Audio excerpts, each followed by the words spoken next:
Probably take average class size of 25 to 30, and we would probably be closer to 23 to 25 by bringing the class size down in terms of sections.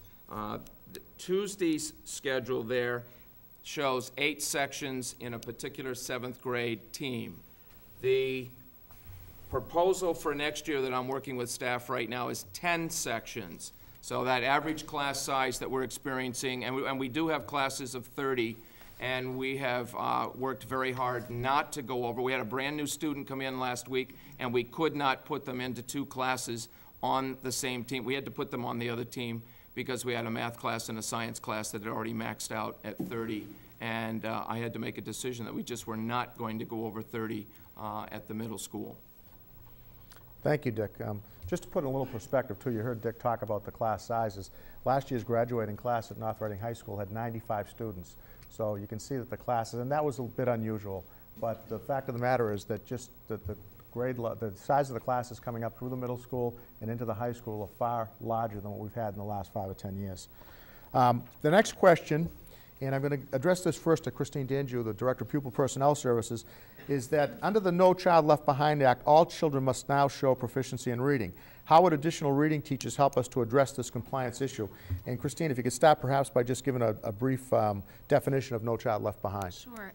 The No Child Left Behind law is very explicit in saying that all children, not some children, not the majority of children, all children must be able to read at a proficient level, and in Massachusetts that is a score of 240 on the MCAS, and that all children by the year 2014 must be able to read at that level, and that's called your annual yearly progress.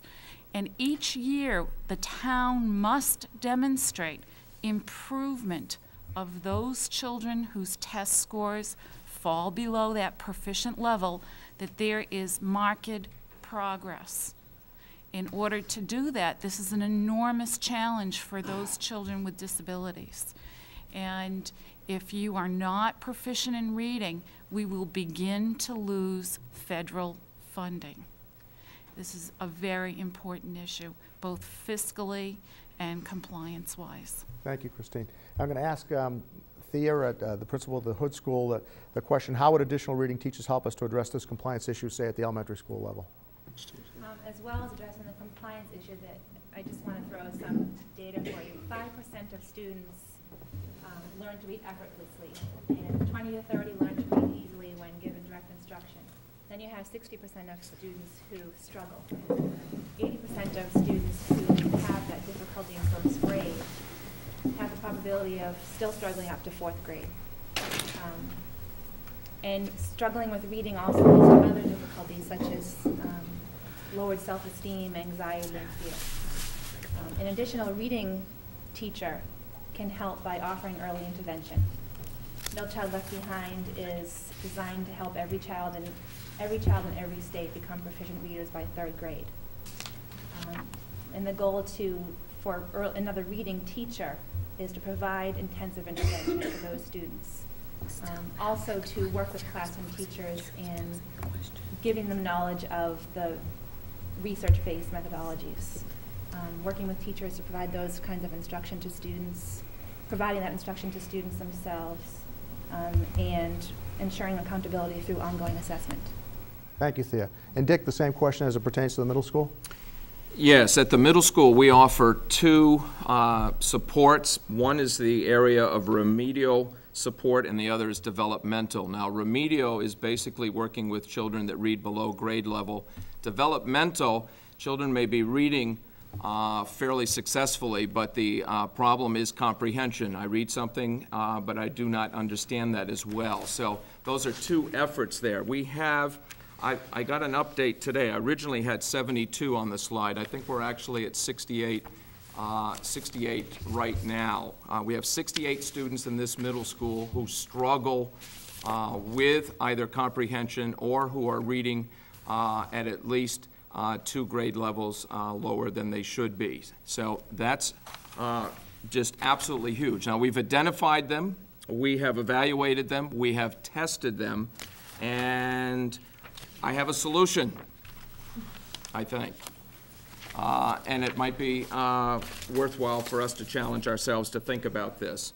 One of the things that we are going to be proposing is, and this might give us, instead of hiring 2 staff, a special needs staff and a reading staff person, I would be supporting, and I'm assuming that the slide is up there on the one, okay. A 1.0 special needs teacher who has a tremendous background in reading. And what that means is someone who is qualified to teach Wilson, Orton Gillingham, Linda Mood Bell. Those are the kinds of programs that we're looking to help, particularly our remedial reading staff. The current staff, we have a 0.5 that is satisfied by a grant. I have a regular ed teacher who we take out of academic support, who is qualified to do Wilson. We're doing everything we possibly can. The remedy here is if we hired a 1.0, we actually could have a 0.5 reading teacher, a 0.5 special needs teacher, and I'll talk to you about a little later about why we need a special needs teacher. But those variables could change from year to year. It could be a 0.6 or a 0.4, and it would give us an awful lot of flexibility, and we'd be back to meeting needs in the area of reading. They do not go away just because they're at the middle school or the high school. Thank you, Dick. And John, at the high school? I would add that students at the high school have a very good record of performance on the MCAS. But some of the students who have taken the MCAS in the last couple of years when it's been required for graduation have received extra help through remediation funding that the state has provided.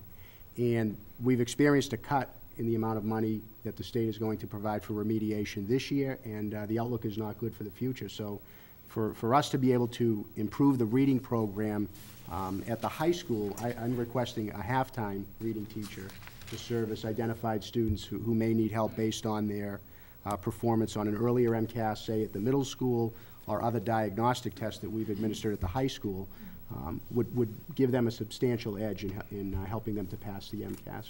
Thank you, John. Christine? Last year, we also, because we did not increase the English teachers at the high school with the increase in the 9th graders, we did away with regular ed reading instruction. And that has a direct impact on the special needs budget. I was required to find services outside the school with tutors, highly specialized tutors, to provide direct instruction to a number of students. And so while you may not be paying for that reading teacher, we're now paying for reading outside the high school to meet the requirements of those students' individualized educational plans. So possibly it could be costing us more to operate that way That's in the correct. future. Okay. And Sean? Just in the issue of compliance, and Chris actually mentioned it when it came down to class size, the impact on the special needs students. I know currently at the Bachelor School, and I imagine it's probably similar in each building, that students are receiving reading services when they're identified as being a struggling or reader. And what I envision with the reading specialist or the additional reading support is be able to do more work in the primary grades and at all levels to be able to support all learners to develop those skills. That would also, I think, slow down some of the referral process, because we're picking these kids up once they're identified as not performing at grade level or for whatever reason. So it's such a strength to be able to give that support in the classrooms. Thank you, Sean. Sorry, Dale? just finally, we also lost our Title I funding.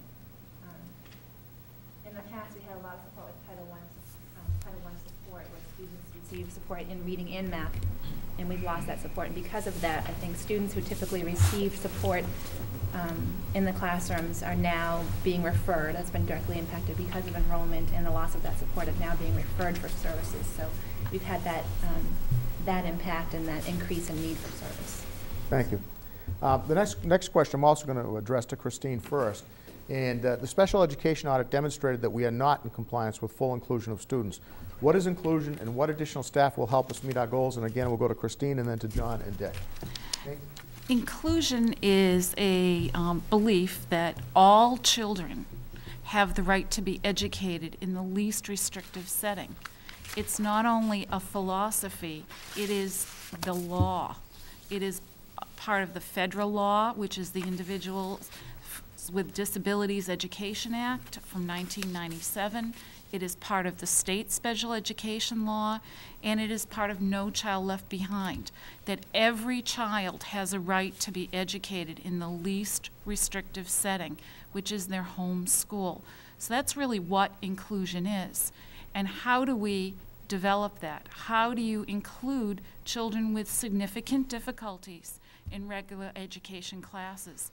And we do that with good special education teachers, paraprofessionals, people who are supporting the regular education teachers in their responsibilities to educate these children to a proficient level. Thank you, Christine. And John, what additional staff would help us meet these goals at the high school? In order to have a successful inclusion program at the high school, I believe it would be necessary to have one special education teacher and a paraprofessional to work with that teacher in order to allow students to have access to all of the courses that the high school can offer them. The NEASC report did cite special education slightly. I believe there are 2 recommendations where it was noted that an increase in special education staff would ensure that students with special needs have equal access to the curriculum and learning expectations, and also to provide academic support in the regular education classroom for students with individual education plans as needed. The hope with inclusion is that students with special needs would, in a sense, effectively integrate into the mainstream of the school and have access to all of the programs that all students should have access to. To do that effectively, the staffing that I would need would be 1 teacher and 1 paraprofessional. And that's 1 teacher and 1 paraprofessional you don't have now? That's correct. Thank you, John. And Dick, at the middle school? At the middle school, we currently are pleased to say that we have 1 special educator for each grade level. The proposal that we're making is we need additional paraprofessionals because those special educators, if we believe that inclusion is the best way to meet the needs of our students with special needs, then we need to get those special educators into the regular ed class, co-teaching and working with it. We cannot have someone in the class and also back at the learning center.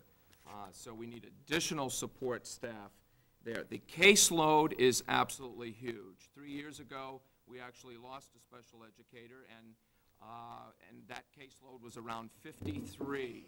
And that person went to another community and was able to take a much less.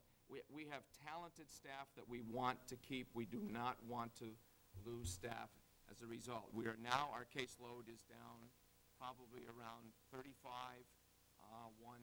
Another is around 27, and the other is up around 30. So we've made some strides in that area.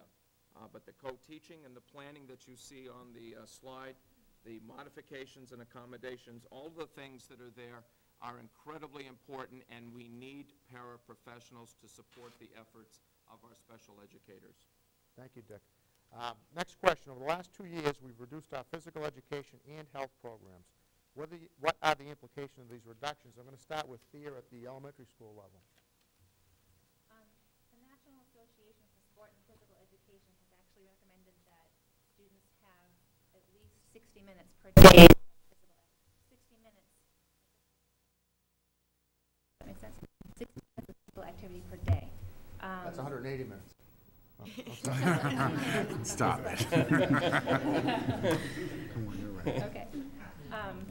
In their daily lives. And by cutting back their program to 30 minutes per week, whereas in the past it was 2 30-minute periods per week, we've already directly impacted and suddenly impacted their physical and emotional well-being. A physical education program offers a variety of physical activities to help maintain lifetime health and fitness. It directly impacts their physical well-being, but also their social skills, confidence building, self-esteem, relief from stress, and teamwork. And the more fit, alert, and self-confident students feel, the better they perform at school. So essentially, with the cuts we made over the last couple of years, we've reduced it by 50% Yes, at we the did. elementary level. That's right. Thanks. One teacher is seeing almost 1,000 students a week. 1,000. Okay. And John, how about the high school? At the high school, the physical education program has not been